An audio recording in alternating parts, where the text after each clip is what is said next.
What happens when the man chosen to handle her painful divorce is the very first love she once lost? When the final signature is written, hearts shatter, secrets resurface, and something unexpected begins. Stay with me, because this is not just a story of endings, it is a story of healing, compassion, and love reborn. Before we begin this incredible story, make sure to subscribe and hit the bell icon, so you never miss our powerful and life-changing content. He handled the divorce lawsuit for his first love. When I signed the divorce agreement, he fell apart. The courtroom was silent. The sound of my pen scratching against the paper echoed like a knife in my chest. The divorce agreement lay in front of me, heavy with finality. I signed my name, each letter trembling, as if the ink itself carried all the years of love and sorrow. I lifted my eyes, and there he was, the man handling my case, the man who once held my heart as his first love. He was strong on the outside, composed in his role as a lawyer, but I could see it. The moment my pen touched the paper, his mask cracked. His eyes, once steady, shimmered with unspoken grief. The room suddenly felt smaller. The air pressed down, thick with memories. I could hear the faint hum of the ceiling fan, the shuffle of papers, the ticking of the clock on the wall. But all I truly heard was the pounding of my own heart. I remembered the nights we once spent under the stars, dreaming of a forever that never came. I remembered his laughter, warm as sunlight, and his promises, pure as spring water. And now, here we were, he helping me end a love with someone else. And yet, in his eyes, I saw his heart break for me, not for himself. His voice, when he finally spoke, was low, steady, but laced with pain. "You do not deserve this suffering." The words struck me harder than the entire divorce, because they were not words of duty. They were words of love, the kind that never ages, the kind that does not fade even after years apart. I wanted to reach for his hand, but I held back. The weight of the moment demanded restraint. Still, the silence between us spoke louder than any words could. I stood up, my legs weak, as if the ground itself resisted my leaving. He gathered the papers, but his fingers shook. For the first time in years, I saw him vulnerable. Not the lawyer, not the professional, but the boy I once loved, standing before me, carrying my pain as if it were his own. I felt something shift inside me, a realization that true love is not always about possession. It is about care, even from a distance. It is about carrying another's burdens when they cannot carry them alone. As I walked toward the door, I turned back. His eyes met mine, glassy with emotion, but filled with sincerity. I whispered, "Thank you." And in that moment, gratitude and love, quiet and unspoken, passed between us. The divorce was the end of one chapter, but it was also the beginning of another. Because in that room, I rediscovered something I thought I had lost forever. A heart that still believed in kindness. A soul that still knew how to understand pain and transform it into compassion. And though the pain of that day will always remain, I walked out lighter. Not because the burden disappeared, but because someone had helped me carry it. The door closed softly behind me, yet the weight of his gaze followed me into the corridor. The world outside felt colder, harsher, as if the sun itself had dimmed. I walked slowly, each step heavy, carrying not only my own sorrow but the echo of his. The marble floor stretched endlessly ahead, polished, yet lifeless. The walls whispered with voices of others who had walked this path of endings. And yet, in that moment, all I could feel was the warmth of his presence still lingering behind me. I stopped near the exit, pressing my palm against the cool glass of the door. My reflection stared back, eyes swollen from tears, but there was something else. A glimmer of strength. A reminder that I was not entirely alone in this journey. Just as I turned to leave, I heard footsteps. Slow, heavy, hesitant. I did not need to look back to know it was him. The rhythm of his steps was carved into my memory from years long gone. He stopped a few paces behind me. Neither of us spoke at first. The silence was both a shield and a confession. Finally, his voice broke through, low and unsteady. "You carried more than you should have. Let me carry some of it with you." The words sent a shiver through me. They were not an offer of romance, nor a demand for closeness. They were simply the raw truth of a kind heart refusing to let me drown alone. I turned, and our eyes met again. His face looked older, lined with responsibilities and years of battles fought in courtrooms. But beneath it all, I still saw the boy who once picked wildflowers just to see me smile. "I do not know if I can bear to share this," I whispered.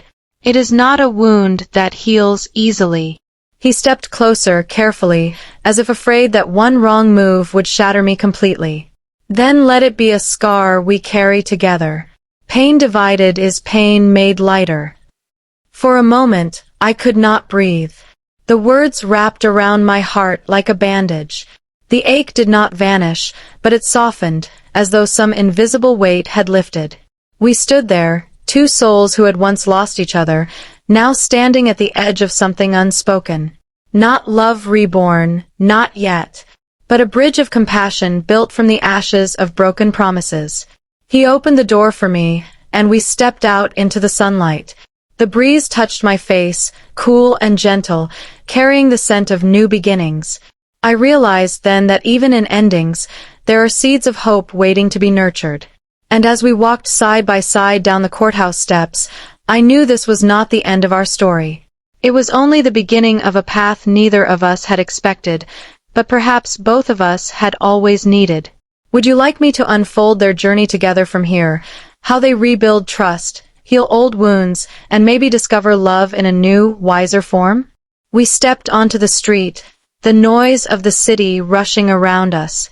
Cars honked in the distance. People hurried past with briefcases and coffee cups, their lives untouched by the storm that had just passed inside the courthouse.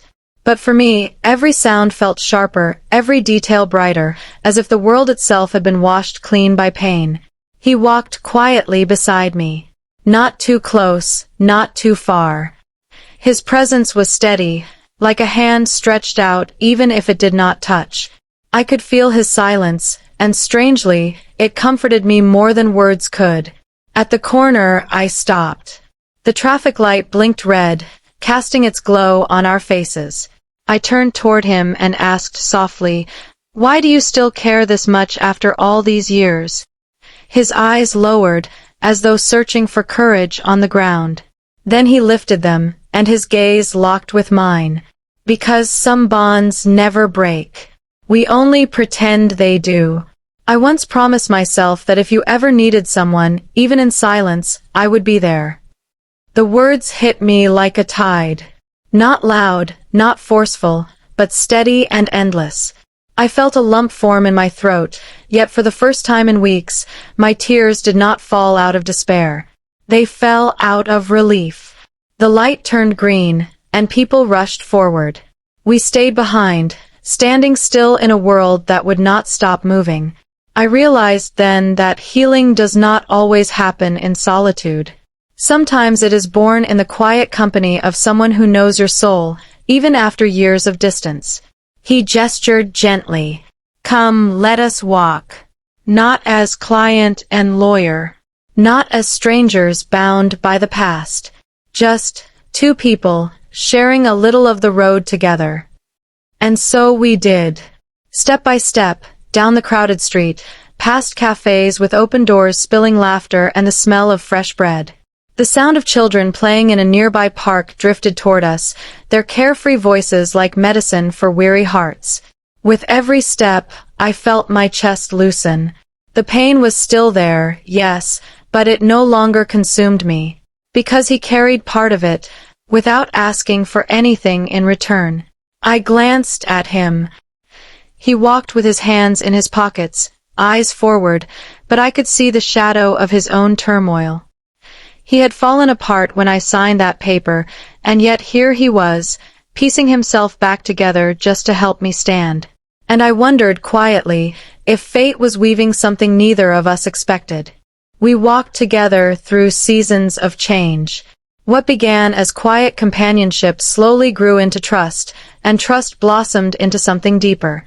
Not the reckless love of youth, but a calmer, wiser love. A love that understood loss. A love that valued kindness above possession. There were nights when we sat in silence, saying nothing, yet feeling everything. There were mornings when laughter returned, soft at first, then stronger, like sunlight breaking through heavy clouds. We did not erase the past, nor did we try. Instead, we carried it gently, like a book of lessons, reminding us of what truly matters. In time, wounds became scars, and scars became strength. He no longer fell apart when he looked at me, and I no longer broke when I looked at myself. Together, we discovered that healing is not the end of suffering, but the transformation of it into wisdom and compassion. The day came when we no longer spoke of divorce papers or courtrooms. We spoke of journeys, of dreams, of quiet mornings and shared sunsets. And in those moments, I understood the true gift he had given me. Not just love reborn, but the courage to believe in life again. The moral is simple. Pain may end chapters, but it does not end stories. True love is not always about holding on, but about standing beside someone when they have nothing left to hold. Kindness, sincerity, and understanding can rebuild even the most broken heart. And when life tears pages from our story, it also offers us blank ones. It is up to us to write them with tenderness, with wisdom, and with hope.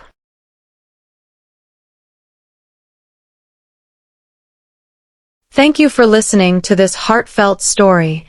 If it touched you, share it, leave a comment below, and remind someone, you are never alone.